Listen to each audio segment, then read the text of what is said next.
tradition that our founding fathers established a long time ago and become more secure and more prosperous and more united as a people as we go forward.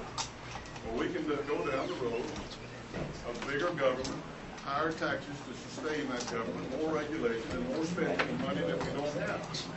That will undermine our prosperity. It will undermine our security. I'm determined that we don't go down that road. And the two things that we've got to do most in hand is to stay with our principles, the ones that have worked for us not only as a party, but for the benefit of our nation. And secondly, nominate someone who is a common sense conservative who can win next November. That won't surprise you. Yay!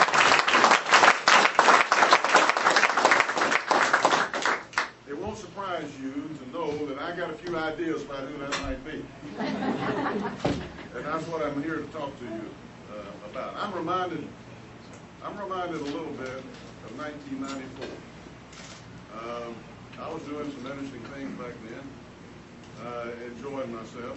I had accidentally got into the movie business a little bit, along with my law practice. They made a movie about a case that I had. I took it on the governor of Tennessee and wound up playing myself in the movie. And sometimes when they want somebody that looked mean and would work cheap, they call me. I'd go to wherever it was that they wanted to do one. While I was still practicing law, which is the only thing I ever wanted to do when I was a young man. But I got to thinking about conversations that we had around our kitchen table when I was growing up. I got to thinking about when I read how I felt when I first read Barry Goldwater's Conscience of a Conservative back at Memphis State, as y'all have been, in Tennessee. And I got to thinking that it was time for me to step up. Not as a professional politician. I never intended to do that. I put term limits on myself. I abided by those term limits. I went in and did my best. And when the time was up, I left. But on the campaign trail, I remember we were talking about first principles, the principles on which this nation was founded, the ones that came down and gave us the Declaration of Independence, which reminds us that our basic rights come from God and not from government. The Constitution of the United States, which showed us that divided power was best for the freedom and liberty of people. Not only divided at the federal level, between the federal and the state level. It's called principles of federalism, based on the notion that all answers don't emanate from Washington, D.C. to generate liberty, freedom for our people, individual freedom, political freedom, economic freedom, and the fact that those things all go together and are intertwined. That led us to the positions we took out on the campaign trail. The respect for the rule of law, strong national security, the importance of the sanctity of life, competition, again, freedom, human nature, being allowed to do the good things that it can do when properly inspired, free trade, intercommerce with ourselves, and free trade with other nations, always has led to prosperity and toward more freedom. Back when we started this thing, back in the foundings of our country, and all up until about the 1900s, depending on how you define it, we were about the only democracy there was out there. And now, because of our force in the world of stability and the influence that we have had in encouraging other people to go toward democracy, we know more than half the countries now fulfill that category. Makes for a more peaceful world, makes for a better world, and it provides a framework for us to do what has worked for us and making us the most prosperous nation in the world and the most powerful, but also as an inspiration to all those who choose to follow that path. They've had the same results when they've tried it. We didn't realize it at the time in '94 that we were actually part of a revolution that was going on. Clinton had kicked us pretty good a couple of years before. We were kind of down as a party. A lot of people saying we couldn't win in '94. The pendulum was against us, and the momentum was against us, and so forth. But come to find out, by sticking with those rules, I and people like me who are running for office across the country, who started out many like I did, way behind, name ID down, and things of that nature. We found a receptive audience with the only people that count, and that is the American people who decide these issues. And because they answered the way they did on election day, we were able to go to Washington and do things like balance the budget, cut taxes, and reform welfare, something that we've been talking about trying to do for 30 years. It wasn't working for anybody, but still it was around. I was able to compile 100% pro-life voting record while I was there, which I'm proud of. We were able to start reforming the military. We'd kind of taken a holiday from history back after the Cold War. It's almost like we didn't think we were going to need the military that much again in the future. We cut it by a third.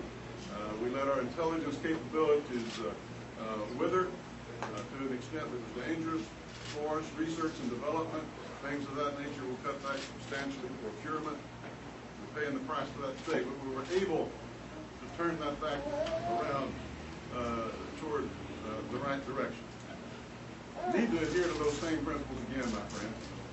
Our problem since that time is not because we haven't come up with new and novel new ideas to approach things, because we've deviated from the principles that has worked so well for us and for our country. Now, every few years we're presented with another set of issues, things that are on the table, and a lot of them we can talk about. We're going to have a chance to talk about that the many times that I'm going to be here. I was proud when Randy mentioned the fact that Judge Roberts, when the President called on me and asked me to help Judge Roberts get through the Senate confirmation process. And now he's Chief Justice, John Roberts, and I think he'll be one of the best, if not the best, that we've ever had in this country. So important. But it reminded us, again, of the importance of these justices and the fact that we need people in the Supreme Court who will interpret the law and the Constitution and not make it up as they go along.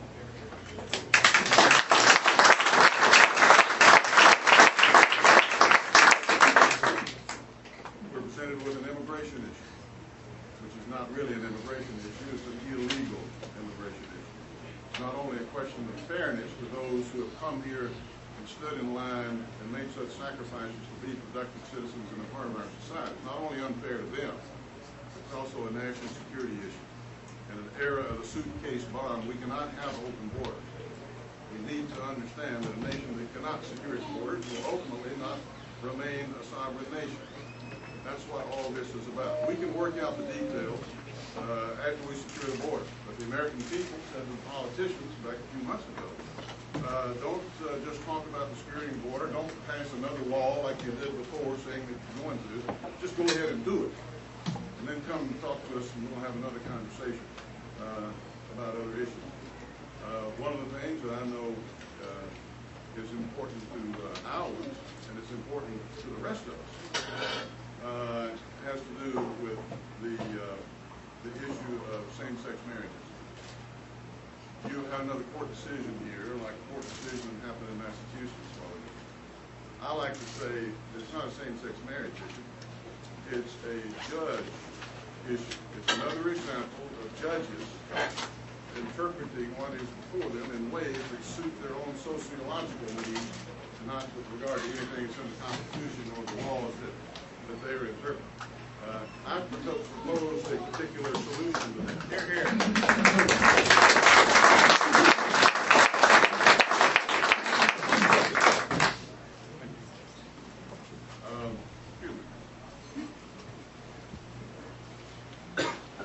I've taken a look at that and tried to come up with a solution that I thought addressed the problem. The judge made law. There's not a state in the country where the state legislature and the governor signed off on one of these bills. It's not a matter of the political process working in a way that we don't like. It's a matter of judges interpreting the laws of constitutions in new and novel ways. Back when I was in the Senate, I voted for a bill that would say that one state would not have to recognize another state's law if they passed such a law, or it was interpreted to allow same-sex marriage. And that goes, to a certain extent, in a good direction. But I would propose a constitutional amendment that would not only do that, but would say that these judges could not interpret the law to mean that.